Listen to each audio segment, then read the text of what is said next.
making a difference in a way that makes sense to you and something that you're passionate about. I don't think anybody goes out and starts a business unless it's something that is important to them or has meaning to them. And so that's what I set out to do. And I'm grateful that it's coming to fruition. I'm able to have a career that is meaningful and rewarding and that I get to live on my terms.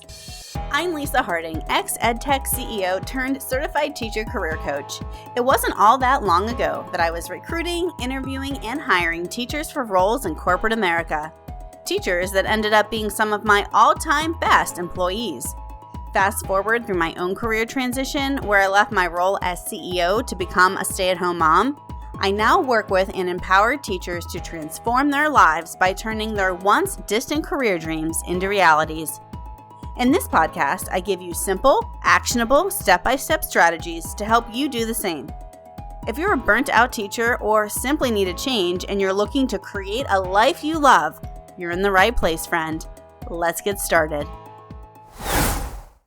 Well, hello, friends, and welcome to this episode where we have a special guest joining us, Georgia O'Keefe, teacher turned entrepreneur. And if you are out there listening, you must have the bug of becoming an entrepreneur, and I am glad you have found this episode. Now, going from teacher to entrepreneur is not always the easiest, and it can sometimes come with its own mental roadblocks and challenges, but we will jump into all of that today. Georgia is a former teacher turned entrepreneur, and she even has a business partner who was also a teacher. They now work side by side. They have built a business where they are now helping teachers pass their state exams in Massachusetts, and they also work with new teachers. I can't wait to dive in, hear about their transition, and we are going to hear some inspiring words on how you can go from teacher to entrepreneur. Hello, Georgia. Welcome to the show. Thank you so much for joining us. I have been really looking forward to this chat, especially as a fellow female entrepreneur. So I'm excited to hear a little bit about your journey from teaching into the world of working for yourself. So let's start with a big question today. Maybe just tell me a little bit about what does it mean to be an entrepreneur for you? Hi, oh my gosh, thank you so much for having me. I'm so excited to be here. That's a big question to start out with, but I love it. I'm here for it.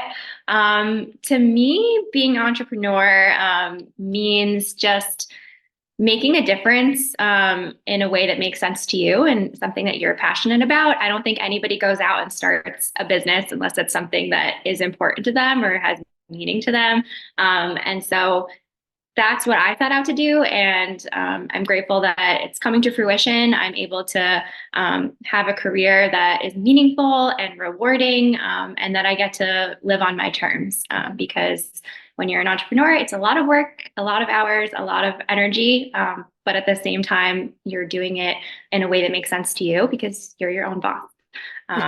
In a short nutshell, that's what it means to me to be an entrepreneur. And I'm sure we'll get into more of the details with that too as we talk. Yeah, I love that. And I feel like I really resonate with what you said. I mean, I even kind of am now reflecting back on me. And when I started the Teacher Career Transition Academy, I mean, if you had asked me 10 years ago, would I be, running my own business? I probably would have said no. And I definitely would have said, like, I wouldn't be a career coach. But, your life transpires, things transpire. And this was truly like a passion project for me that turned into this. And I think at the core of every entrepreneur, there's something that is like a burning desire for them that they want to fix or they want to be involved with. Or if you're a fixer or a helper, which I feel like most teachers are, then that's definitely like the seed of being an entrepreneur.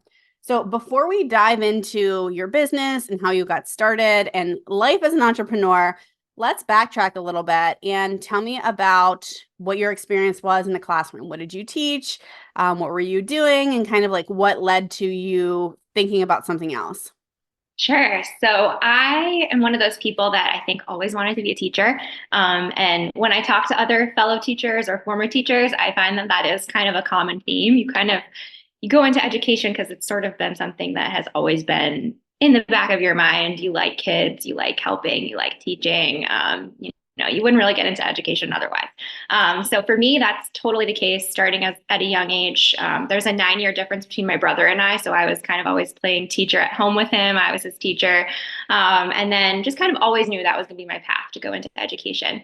Went to school for psychology, actually, did some, volunteering in classrooms during that time period. And then right after college was when I got my first job as a para and decided, okay, I'm definitely going to get my master's in early education. I really wanted to be with the little kids.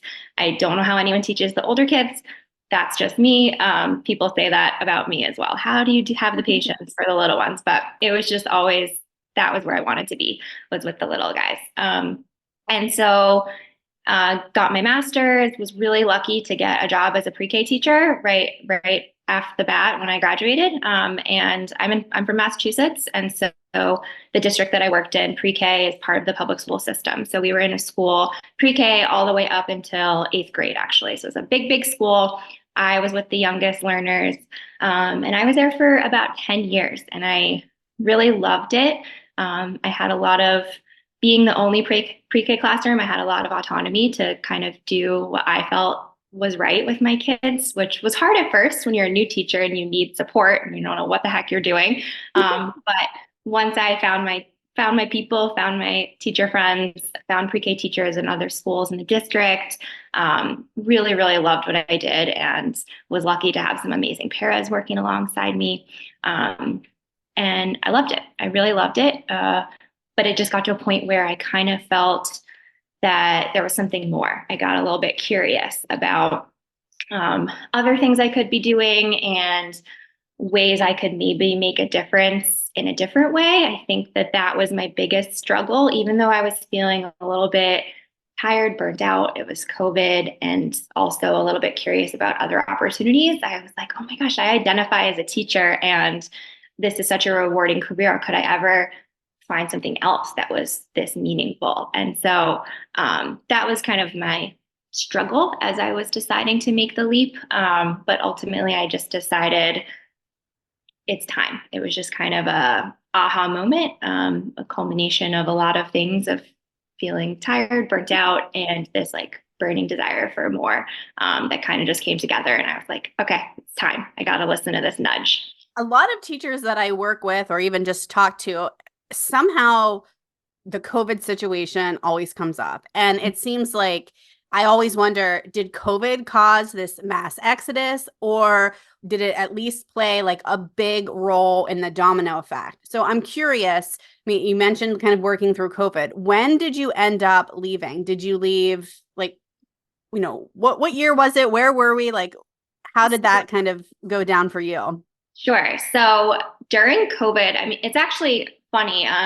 COVID's, really started, was it March of 2020? That's when like the world shut down.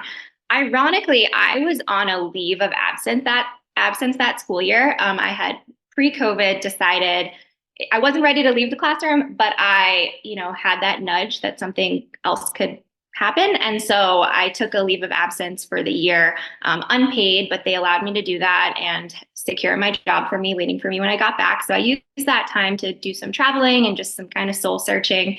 And so I wasn't actually teaching that March of 2020 when school shut down.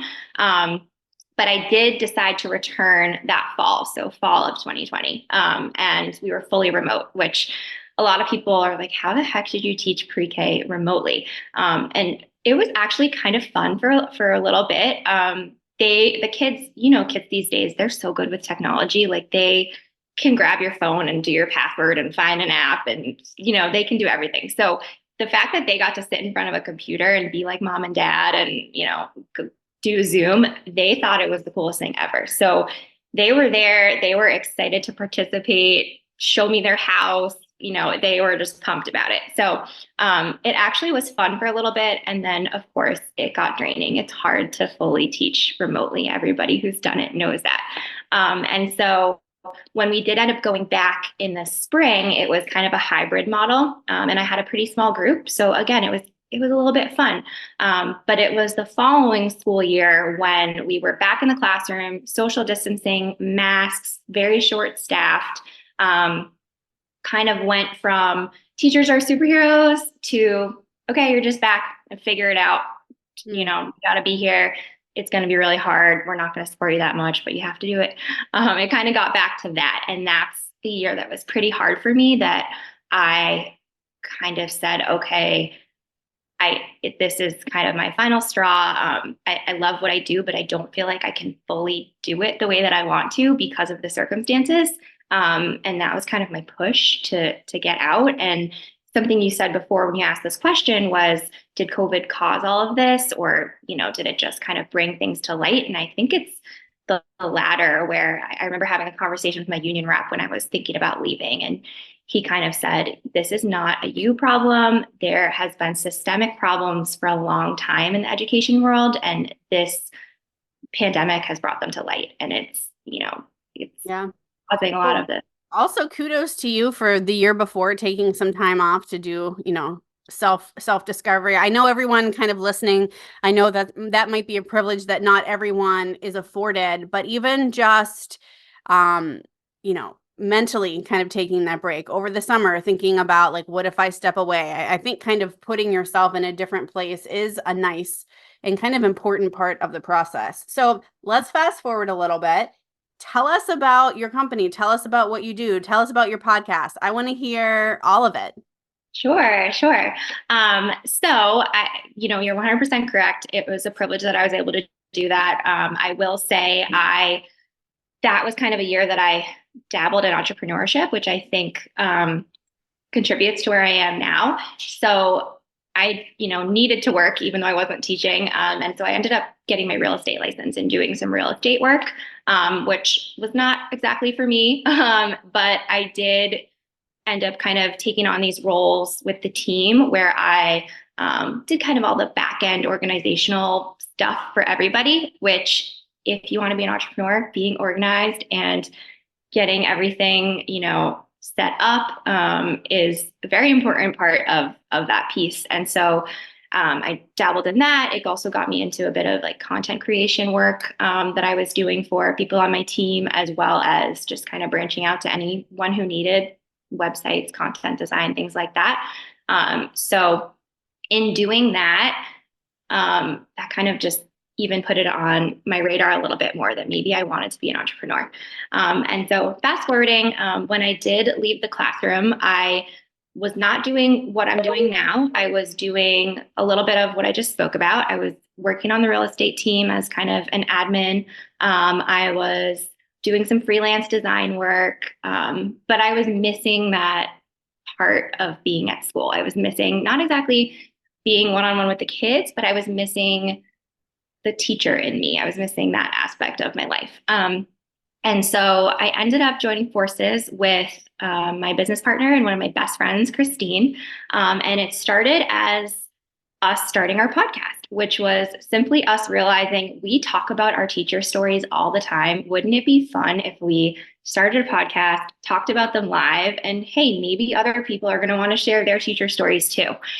And so it happened very organically and really turned into something that we never really envisioned it growing as much as it did. And it led me to meeting you. It led me to meeting a lot of other teachers around the world who found our podcast and said, wait, I want to share my story. And it was great. We got to talk to teachers still in the classroom, teachers who had left, teachers in all phases of their journey. And in doing that, we decided, wow, we work really well together, Christine and I. How can we take this even further? And at the time, Christine was already working with new teachers. She was working with them to help them pass their teacher exams. Actually, in Massachusetts, they're really, really challenging to pass. And so we decided, hey, we're no longer in the classroom. We support teachers, whether they're in the classroom or not. But what if we form something together where we can support teachers when they're trying to pass their exams and become a teacher, and also helping them get set up for success when they start their early days in the classroom.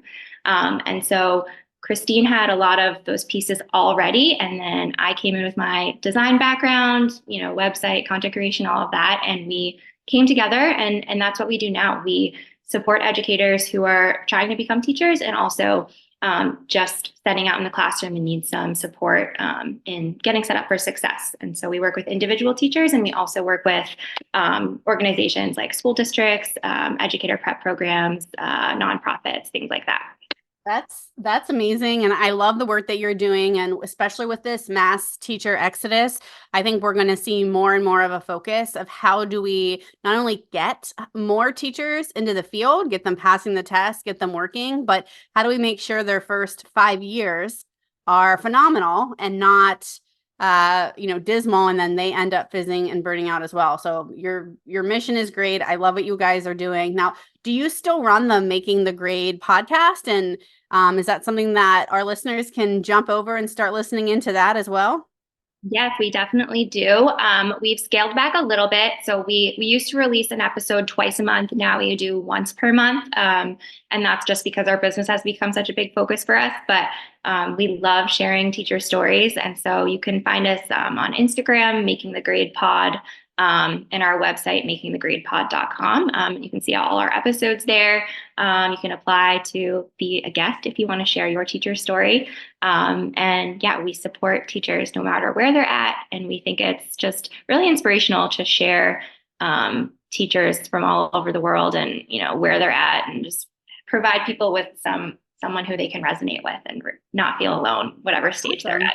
Well, that's definitely a great resource for our listeners as well. And then for those that are considering being an entrepreneur, I feel like one of the toughest questions that I want to just dive into, especially it's like the stability of being an entrepreneur. And being a teacher is such a stable job. You kind of know your pay scale. Teachers are always in need. You know when you're going to work. Being an entrepreneur, it's a whole new ball game. So can you kind of talk to us a little bit about some of the biggest challenges you faced as an entrepreneur, or kind of how you manage the uncertainty and risks that come with this type of profession? Today's episode is sponsored by the Teacher Career Transition Academy. Are you eager to explore new possibilities but find yourself unsure of where to start? Look no further than our Teacher Career Directory. Available for free, this comprehensive resource features over 200 careers tailored for transitioning teachers. Dive into detailed insights, including average U.S. salary ranges, occupational outlooks, and even a personalized skills and interests inventory. Download now at teachercareertransitionacademy.com/directory. I'll also drop the link in the show notes of this episode. So don't miss out and claim your free directory today at teachercareertransitionacademy.com/directory. Yeah, definitely. It's true. Everything you said is true.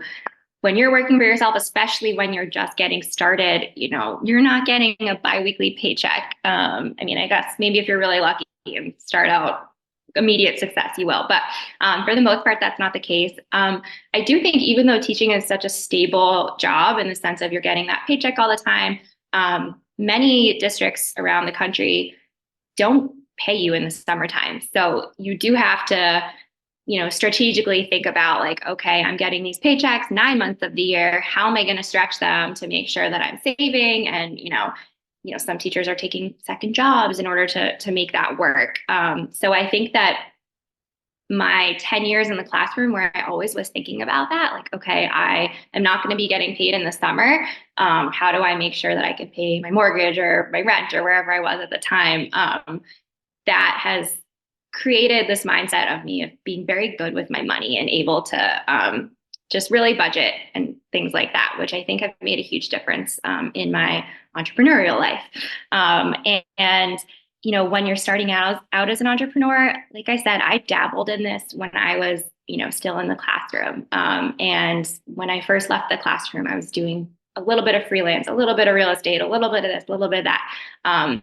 It's okay if you don't feel like I'm just going to quit my job and have nothing lined up and it'll all work out. It's okay to do baby steps and have a couple things running in the background while you're building your business, because it is really scary to not know when that first paycheck's coming. And when you're an education consultant, which is kind of the broad term of what we call ourselves, we work with individual teachers, but when you're working with organizations, they will pay you, a lump sum, and it's not going to come every other week. It's going to come once, and you have to budget for that and plan when's our next contract going to come. So being really organized is is an important thing, and also just having the mindset of I'm working towards this, I believe in this, and I know that it's going to pan out is a big part of being an entrepreneur.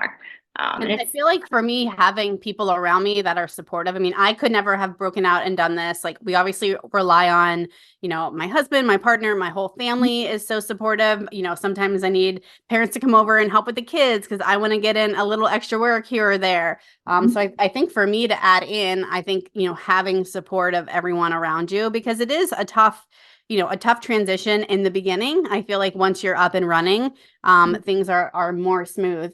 And you mentioned kind of your educational consulting work. And I know there's probably teachers listening into this podcast that are just interested in being an educational consultant, maybe not starting their own business, but working for companies or this or that. But I wanted to mention to the listeners out there, we actually have another recording with Georgia and Christine talking about just educational consulting in general. And that is in the Teacher Transition Stories within the Teacher Career Transition Academy. And that interview with them more focuses on what is an educational consultant, what is, how can you get into that? What are the different paths? Today, I still want to kind of keep going down that entrepreneurial journey, but I wanted to let folks know that if they're interested in that, we do have some content more on that. What about like misconceptions about being an entrepreneur? Did you have any thoughts of what it would be like, and then it ended up being different? so I grew up, my parents were entrepreneurs. Ah, okay. And so I kind of always saw them working really hard. So I think some might have a perception that entrepreneurship is easy. And I think the goal with being an entrepreneur is you work for yourself. You determine when you work. You have your own schedule. You have more freedom than you would at a job where you're working for someone else. And I think that that's true to an extent. But I also think a misconception that I didn't necessarily have, again, because I saw my parents working so hard as entrepreneurs. And then my husband is also an entrepreneur. So I was kind of saw it a lot throughout my life. And I saw that it's not easy. And, you work really hard, especially at the beginning. But I think a lot of people do have a misconception that being an entrepreneur is maybe easy. And it's actually funny because I think it's similar to the misconceptions people have about teachers, that it's easy. Like, oh my gosh, work with kids for like a few hours a day and you get the summers off. And that's not true, as we all as teachers know. And so I think it's kind of similar in that sense of like, oh, you work for yourself. You can just, take a break whenever. And it's like, well, I can, but I'm not going to make money if I'm not working. And so I think that's just something to keep in mind when you do set out as an entrepreneur, is that you do get to build your own schedule, but keep in mind that you're going to get what you put in. And that's not the case at a job where you're working for somebody else.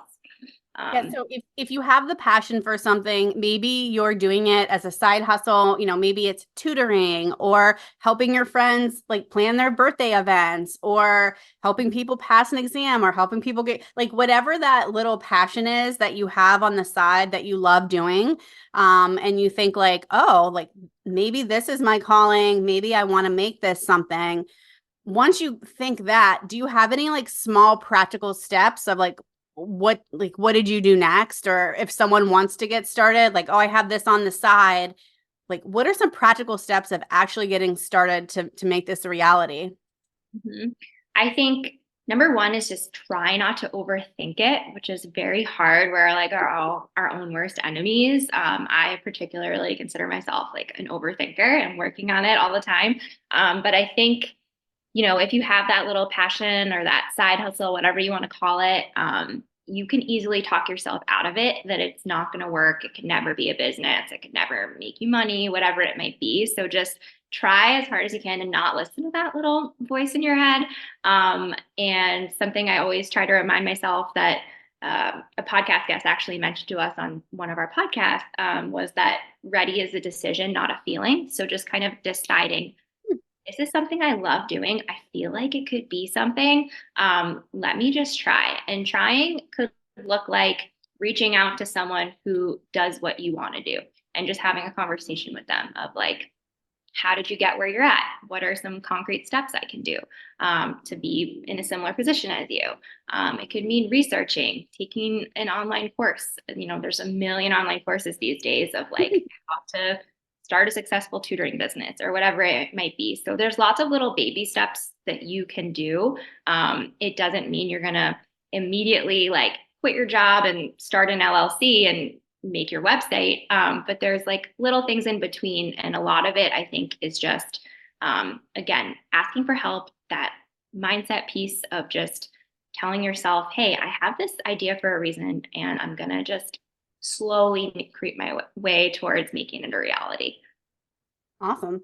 Do you have any final advice or anything that I didn't ask you that you think would be helpful for a teacher that's kind of in this place, wondering if, taking the leap into entrepreneurship is right for them?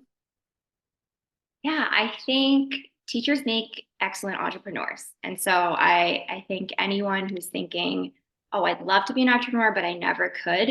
If you're a teacher, you 100% could. Being an entrepreneur is about being organized, being patient, juggling a bunch of things at once. And as teachers, you do that every single day. And the other side of it is, as teachers, we have so many skills. If every day in your classroom you're doing so many different things, and there's probably a couple things that come to mind for you that you particularly love doing. And there are so many ways that we can support kids and teachers. So you can build a business really around any of those skills that you feel particularly passionate about or excited about. There's going to be a need for that. So yeah, you can really build a business around anything that you're excited about and that there's a need for. And as teachers, we see the need for a lot, whether it's with educators or with our students. And so my main advice would be you can do it, because every single day you're kind of an entrepreneur in your own classroom. And so you can do that outside of the classroom too. It's really about believing in yourself, as cheesy as that may sound. No, I love that wisdom. I love those words. I feel like no matter what your background, it can be a little scary, jumping in, and you're basically betting on yourself. And if no one else is, then it will never happen. So I think being your biggest and your own biggest cheerleader, getting over that mental hurdle. Even when I started the Teacher Career Transition Academy, I knew I had fantastic experience recruiting, hiring, interviewing, working with teachers. I knew that I had had a successful career myself. I knew that I could become certified as a career coach. But in the beginning, I'm like, well, other people are doing it. Do people really want to work with me? Like, you can come up with a million excuses, but at the end of the day, like, when I got off the phone with someone and I helped them move the needle forward on their career and I couldn't stop talking about it, that's when I knew, like, I love this. And if I love it this much and I can help people, then other people will see that too. And I feel like the moment I started believing in myself is the moment that things started happening for me. So I love that your advice. It's really resonating with me now too, and just kind of where we are with things. So I love that, and echo what Georgia says. If you are thinking about being an entrepreneur, I believe that means that you do have it in you, because if you didn't, you would immediately be repulsed by the thought of running your own business, because it is not for everyone. So if you're even thinking maybe it's for me, it probably is, and you have the skills to make it happen.